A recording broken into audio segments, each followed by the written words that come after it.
नमस्कार दोस्तों, मैं अरुण कुमावत आपका स्वागत करता हूं हमारे चैनल डाइसेस्ट एजुकेशन पर। आज हम RSCIT एग्ज़ाम प्रिपरेशन की स्पेशल 10 क्वेश्चन सीरीज का पार्ट 4 वीडियो आपके लिए लेकर आए हैं, जिसके अंदर हम बातचीत करेंगे RSCIT एग्ज़ाम में MS office, MS word, excel, power point के अलावा एग्ज़ाम में कैसे क्वेश्चन पूछे जाते हैं, कंप्यूटर पे आधारित कैसे क्वेश्चंस आपसे पूछे जाते हैं। तो जैसे आपको सभी को पता है, RSCIT का एक बुक भी आपके पास अवेलेबल होता है RSCIT एग्ज़ाम की तैयारी करने के लिए। उस बुक के अंदर आपको बहुत सारे चैप्टर्स हैं, 15 समथिंग चैप्टर्स हैं, और उनमें से MS word, excel, power point को अगर अपन स्किप करें तो बाकी सभी चैप्टर्स कंप्यूटर फंडामेंटल, मोबाइल के ऊपर या इंटरनेट के ऊपर आधारित होते हैं। तो उन्हीं के ऊपर कैसे क्वेश्चन पूछे जाते हैं वही सीरीज़ हम लेके चल रहे हैं।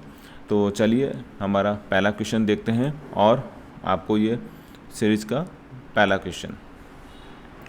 कंप्यूटर सिस्टम का प्रत्येक घटक या तो है, अब ये बोल रहे हैं every component of a computer system is either, कि कंप्यूटर सिस्टम के अंदर जो भी कंपोनेंट होते हैं वो क्या हो सकते हैं प्रॉपरली। तो इनके पास ऑप्शन है हार्डवेयर या सॉफ्टवेयर, सॉफ्टवेयर और CPU मतलब रैम वगैरह, application software and system software, input device and output device. तो एवरी सिस्टम का घटक के बोल रहे हैं, मतलब कंपोनेंट बोल रहे हैं। तो हार्डवेयर हो सकता है, वो हार्डवेयर मतलब जिसको आप छू के देख सकते हो, ऐसे उपकरण जिनको आप छू के देख सकते हो। तो कोई भी हो सकता है, चाहे वो रैम हो सकती है, चाहे वो आउटपुट डिवाइस हो सकता है, चाहे वो इनपुट डिवाइस हो सकता है। तो वो हार्डवेयर के अंदर सब आ जाते हैं। इसी तरह सॉफ्टवेयर की बात करें तो सॉफ्टवेयर में एप्लीकेशन सॉफ्टवेयर आ जाते हैं, सिस्टम सॉफ्टवेयर आ जाते हैं। तो कुल मिला के हार्डवेयर और सॉफ्टवेयर ही बन सकते हैं। या तो कंप्यूटर में पूरे के पूरे हार्डवेयर होंगे, और अगर सॉफ्टवेयर की बात करें जो प्रोग्राम होंगे जिनको आप छू के नहीं देख सकते, ठीक है, जैसे MS वर्ड हो गया, विंडोज़ हो गई, तो ये सब क्या है, सॉफ्टवेयर के प्रोग्राम से। तो every component of a computer system is either A hardware हो सकता है या सॉफ्टवेयर हो सकता है। तो करेक्ट आंसर इज़ ए। चलिए हमारे नेक्स्ट क्वेश्चन, क्वेश्चन नंबर 2 पे MOOC का फुल फॉर्म बताइए। ये जो क्वेश्चन हम लोग ले रहे हैं ये समझ लीजिए कि रिपीटेड क्वेश्चन से हैं, बार बार एग्जाम्स में पूछे जाते हैं। तो आप इनको भी अच्छे से प्रिपरेशन कर लेंगे तो डेफिनेटली आप एग्ज़ाम को अच्छे लेवल पे क्लियर कर पाएंगे। तो ये क्वेश्चन जो है वो बहुत बार पूछा जाता है, MOOC का फुल फॉर्म बताइए। M का मतलब होता है मैसिव, याद कर लीजिए, मैसिव। O का मतलब होता है ओपन, ओपन मतलब इंटरनेट की दुनिया में जो फ्री में मिलता है उसको ओपन सोर्स बोलते हैं। तो मैसिव ओपन ऑनलाइन कोर्सेज, मतलब ऑनलाइन कोर्सेज आपको फ्री में मिलते हैं, उसको हम बोलते हैं मैसिव ओपन ऑनलाइन कोर्सेज, मतलब MOOC। ये मेरे लास्ट वीडियोस की सीरीज़ में भी कभी ये क्वेश्चन को मैंने अच्छे से समझा रखा है, आप हमारे पिछले वीडियोस में और अच्छे से देख सकते हैं। तो ये बार बार रिपीट होता है क्वेश्चन, MOOC, मैसिव, मल्टीपल नहीं है, मेगा नहीं है, मोस्ट नहीं है, मैसिव है, ओपन है। ओपन मतलब होता है इंटरनेट की दुनिया में जो फ्री में मिलता है। मैसिव ओपन ऑनलाइन कोर्सेज, याद रख लीजिए, massive open online courses, massive open online courses. M मतलब मैसिव, O मतलब ओपन, वापस O मतलब ऑनलाइन कोर्सेज। तो A is the correct answer. Again हमारा नेक्स्ट क्वेश्चन है 3rd नंबर। प्रोजेक्टर को कंप्यूटर से जोड़ने के लिए आमतौर पर केबल का उपयोग किया जाता है। प्रोजेक्टर आपने देखा होगा कि कई बार स्कूलों में, कॉलेजों में या ऑफिसों के अंदर हम प्रोजेक्टर के ऊपर प्रेजेंटेशन देते हैं। एक बड़ी स्क्रीन को दीवार पे या उसके स्क्रीन के ऊपर उसको चलाया जाता है और वहाँ पे हम हमारा प्रेजेंटेशन देते हैं। तो जो प्रोजेक्टर होता है उसको कंप्यूटर से जोड़ने के लिए कौन सी केबल का इस्तेमाल करते हैं? तो ट्विस्टेड पेयर केबल आती है, वो नहीं करते हैं। HDMI cable, power cable, charger. देखो पावर केबल और चार्जर तो उसको लाइट देने के लिए काम आता है, लेकिन क्वेश्चन ये है कंप्यूटर से प्रोजेक्टर को कैसे जोड़ते हैं। जैसे पेन ड्राइव को अपन लगाते हैं, या फिर हम लोग कीबोर्ड को CPU के अंदर लगाते हैं। तो कीबोर्ड को कंप्यूटर से जोड़ने के लिए कीबोर्ड के अंदर तो USB केबल आती है, लेकिन प्रोजेक्टर के लिए हमको HDMI केबल का यूज करना पड़ता है। आजकल TV वगैरह में भी आप देखोगे तो HDMI केबल का यूज़ होता है। ट्विस्टेड पेयर जो केबल होती है वो जनरली या तो लैन के वायरों में मिलती है आपको, या फिर जैसे इंटरनेट का कनेक्शन लेते हैं तो वहाँ पे बनती है आपको। तो ट्विस्टेड पेयर केयर यहाँ पे यूज़ नहीं होती है, HDMI केबल का यूज होता है, जिसके अंदर आपको HDMI केबल के अंदर साउंड और वीडियो दोनों होता है। तो B is the correct answer. हमको हमेशा क्वेश्चन को थोड़ा प्रॉपर पढ़ना है। RSCIT एग्ज़ाम में क्वेश्चन का जो लैंग्वेज होता है वो थोड़ा सा आपको इस तरह से होता है कि आप कंफ्यूज हो जाएं। तो आपको कंफ्यूज नहीं होना है, एक बार क्वेश्चन को दोबारा पढ़िए, तिबारा पढ़िए, देन फिर अपन आंसर के ऊपर सटीक आंसर को आंसर लगाइए। तो पोर्टल का उपयोग मुख्य रूप से बस टिकट उपयोग करने के लिए किया जाता है। ऐसा कौन सा पोर्टल है जहाँ पे आप बस टिकट को बुक कर सकते हैं? बस टिकट, यहाँ पे क्या है? बस टिकट। और एक होता है ट्रेन टिकट। हमारी लास्ट सीरीज में हमने PNR नंबर भी बोला था कि PNR नंबर का फुल फॉर्म बताइए, किस लिए काम आता है। तो अपन जानते हैं ट्रेन का टिकट बुक कराते हैं तो PNR नंबर मिलता है। तो यहाँ पे क्वेश्चन है बुकिंग बस टिकट। तो NVSP नहीं है, IRCTC, ये तो ट्रेन का टिकट बुक करने के लिए वेबसाइट है। तो RSRTC राजस्थान के अंदर Rajasthan state roadways transport company, इस तरह का ये रहता है RSRTC। तो C is the correct answer. IRCTC किसका है? ट्रेन टिकट बुक करने का। और RSRTC किसका है? बस टिकट बुक करने का। तो जनरल क्वेश्चन है, आम तौर पे हम लोग इसको बुक कराते रहते हैं, तो हमको ये जनरल पता होना चाहिए। तो अभी तक हमारी सीरीज में जितने भी हमने क्वेश्चंस को कवर किया है, तो आप देखेंगे क्वेश्चन आ रहे हैं बेसिक से, लेकिन जो लाइफ के अंदर हम लोग यूज कर रहे हैं चीज़ों को, वो ज़्यादा आ रहे हैं। तो क्वेश्चन नंबर 4 का आंसर RSRTC होगा।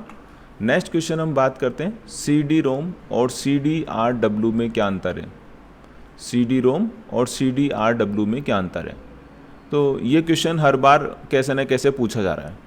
तो यहाँ देखिए अगला इसका है CD-ROM और CDRW। CD-ROM मतलब होता है रीड ओनली मेमोरी, और RW मतलब होता है रीराइटेबल, मतलब दोबारा से उसको रीराइट कर सकते हैं।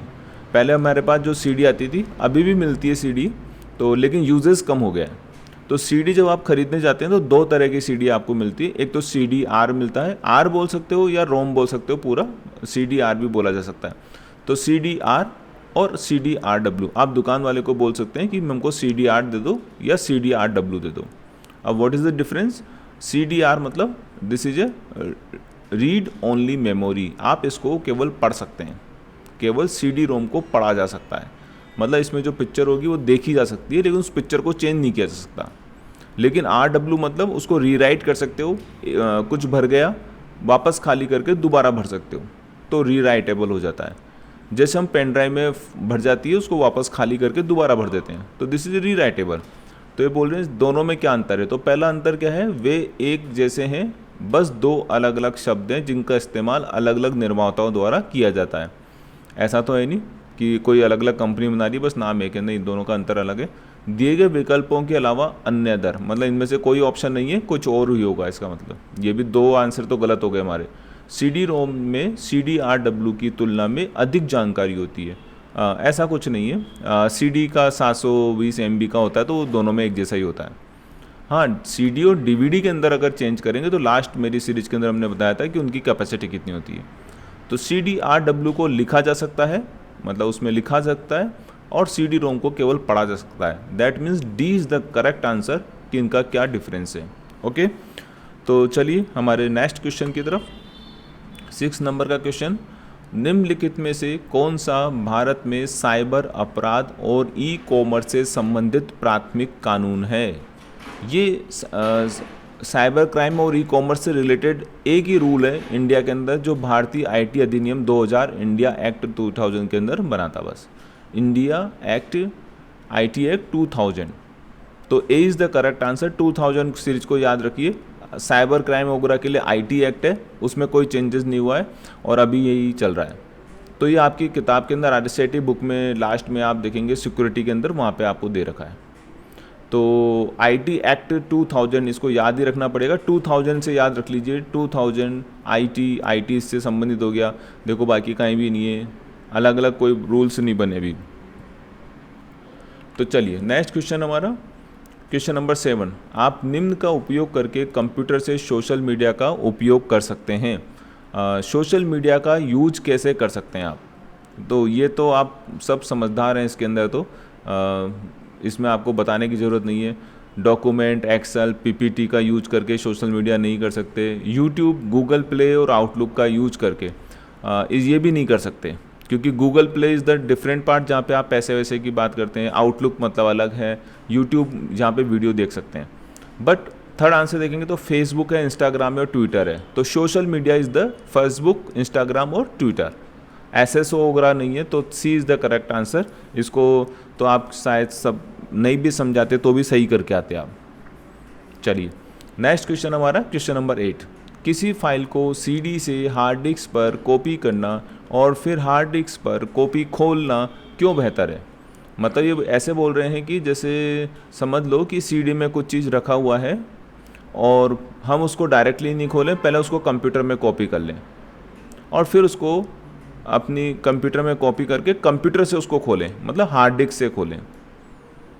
जैसे कि मान लो कि मेरे पास सीडी के अंदर बहुत सारे वीडियोस रखे हुए हैं, सीडी डीवीडी में बहुत सारे वीडियो रखे हैं। अगर मैं उसको वहीं से चलाऊंगा तो आपने भी कई बार महसूस किया होगा कि पेन ड्राइव से कुछ, जैसे आप अब सीडी का तो यूज कम करते हैं, लैपटॉप में भी नहीं आती है, तो पेन ड्राइव से समझाते हैं। पेन ड्राइव में कुछ रखा हुआ है, फ़ोटो रखी हुई है बहुत सारी, आपने बहुत कहीं घूमने गए थे, वीडियोज़ हैं, फ़ोटो हैं, तो आप क्या करते हैं, पेन ड्राइव से चलाते हैं तो थोड़ा स्लो चलता है क्योंकि डेटा को ट्रांसफ़र होने में टाइम लगता है।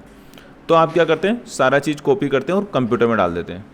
अब कंप्यूटर में डाल दिया तो वहाँ से आप इसको चलाते हैं तो वो जल्दी चलते हैं और फास्ट उसको एक्सेस मिलता है। तो इसका आंसर ढूंढते हैं।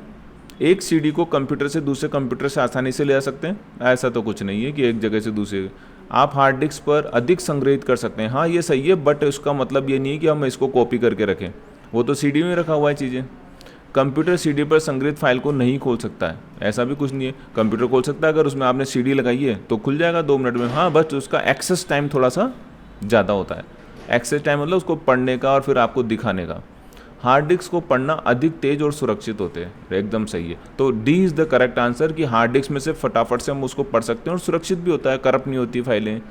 सीडी के अंदर हो सकता है सीडी ख़राब हो गई, स्केच आ गए तो ख़राब हो जाएगी, अगर स्केच आ गए तो बहुत स्लो चलेगी, बहुत सारा चीज़ हो जाता है उसके अंदर। लेकिन हार्ड डिस्क में अगर आपने डेटा ट्रांसफ़र कर दिया तो तेज़ी से और सुरक्षित तरीके से उसको कर सकते हैं। तो D is the correct answer. चलिए हमारा नेक्स्ट क्वेश्चन हम देखते हैं, क्वेश्चन नंबर 9, डिजिटल फोटोग्राफ की छवि बनाने वाले बिंदुओं को हम क्या कहते हैं? डिजिटल फोटोग्राफ की छवि बनाने वाले बिंदुओं को, जो आप मोबाइल में फ़ोटो खींचते हो तो उसमें छवि बन जाती है, मतलब इमेज बन जाती है, और वो उसके अंदर पिक्सल पॉइंट्स बन जाते हैं, तो हम जनरली उनको पिक्सल बोलते हैं। आप बोलते हो ना कितने मेगापिक्सल का कैमरा है, कितने रिजोल्यूशन का है, डिजिटल पॉइंट्स है, पॉइंट्स कितने हैं, तो हम पिक्सल बोलते हैं ज़्यादा। पॉइंट्स जो आते हैं ना उसको पिक्सल बोलते हैं। तो इसको मैं समझाता हूँ कि ये क्या होते हैं। तो इसके लिए मैंने आपके लिए एक डायग्राम देख रखा है, दिस वन। आप देखेंगे जब भी हम फ़ोटो खींचते हैं ना तो हमको ऐसे डॉट डॉट डॉट डॉट बनते हैं कोई भी फ़ोटो के अंदर, तो इन डॉट डॉट को हम पिक्सल बोलते हैं। जितने ज़्यादा पिक्सल होंगे उतना अच्छा कैमरे की क्वालिटी आएगी। अब आप बोलते हो ना कितना मेगापिक्सल का कैमरा है, मतलब 50 मेगापिक्सल कैमरा है, 2 मेगापिक्सल का कैमरा है, 16 मेगापिक्सल का है, 20 मेगापिक्सल का है, कितने कैमरा है, तो जितना अच्छा क्वालिटी उतना ज़्यादा, जितने ज़्यादा पिक्सल, मेगापिक्सल मतलब कि 1 स्क्वायर इंच में कितने ज़्यादा पिक्सल अवेलेबल हैं, ये इस चीज़ को दिखाता है कि आपकी फ़ोटो की क्वालिटी कितनी अच्छी है। तो pixel is the right answer. Shift के साथ F5 दबा रहा हूँ मैं इसको करंट स्लाइड से स्लाइड शो करने की, जो कि पूछा जाता है। तो छवि बनाने बिंदुओं को, मतलब उसमें पॉइंट्स बनते हैं, पिक्सल बनते हैं और उसको पिक्सल बोलते हैं। जितने कम पिक्सल होंगे फ़ोटो उतनी ख़राब होगी, जितने ज़्यादा पिक्सल होंगे उतने फ़ोटो अच्छी होगी। दैट मीन्स मेगा पिक्सल की बात कर रहे हैं। लास्ट क्वेश्चन हमारा, नंबर पैड को दिशात्मक तीर के रूप में कार्य करने के लिए कौन सी कुंजी दबाते हैं? आपने देखा होगा आपके कीबोर्ड के अंदर राइट साइड में एक न्यूमेरिकल की होती है 1 2 3 4 5 6 करके, ऐसे वाले, ये उसको न्यूमेरिकल पैड बोलते हैं। कई बार हमने महसूस किया है कि वो चलते नहीं है ना, तो उसमें एक नम लॉक का ऑप्शन होता है जहाँ पे आप नम लॉक, मतलब उस नम पैड को बंद कर सकते हो, चालू कर सकते हो। अगर आपने उसको ऑन कर रखा है तो वो 1 2 3 4 5 6 वाला काम करेंगे, और अगर आपने उसको क्लोज कर रखा है तो कौन सी कुंजी दबाते हैं?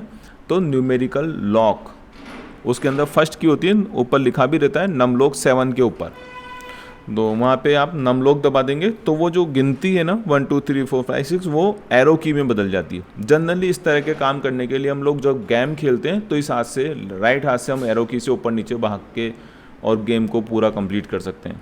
ठीक है, तो न्यूमेरिकल की को एरो की में बदलने के लिए नमलोक को यूज किया जाता है। तो ये थे हमारे 10 क्वेश्चंस। आई थिंक आप सभी को क्वेश्चंस समझ में आ रहे होंगे और आप इनको पढ़ भी रहे होंगे, और डेफिनेटली ये क्वेश्चंस RSCIT एग्ज़ाम के लिए बहुत अच्छे होने वाले हैं।